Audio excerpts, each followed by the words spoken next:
3টা বছর আমি যাই না ঘরের নাম শুনিনি, ওই রকম জায়গায় ছিলাম। আমি আল্লাহর জন্য ওনাদেরকে ঘৃণা করছি এবং আপনাদেরকে ঘৃণা করার জন্য বলছি এই কারণে, কারণ এগুলো মানুষ নাই, মানুষ নামে এগুলো জানোয়ার। মানে শুধু নাম শুনি মনে করেন যে আয়না ঘর মানে চারিদিকে আয়না দেওয়া আছে। এতে কত বড় ভয়ঙ্কর মানবতার সাথে আমরা মানবতা বিরোধী অপরাধের বিচার করলাম।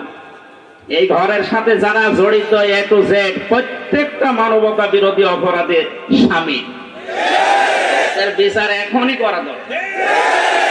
আজকে একজন ওর সাথে জড়িত যে সর্বোচ্চ পর্যায়ে তাদের ভেতরে একজন ধরা পড়েছে অলরেডি। আমরা বিচার চাই, ওর কোনো বিচার নেই।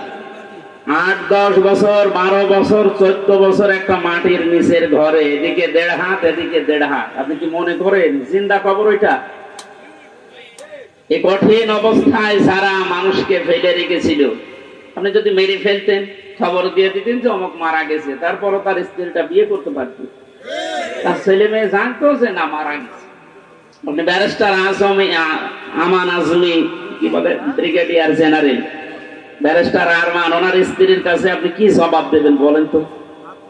8-10 বছর তার স্বামী থাকার পরও না থাকার স্বামী, সে জানেই না যে বেঁচে আছে কিনা। আজকে একটা ছবি ফেসবুকে সব পাশাপাশি ওনারা বসে আছে, দেখলাম, আমার কান্না চলে এসেছে যে মানুষ, এরপরেও কিছু মানুষ জালেমদের পক্ষে এখনো পর্যন্ত সাফাই গাচ্ছে।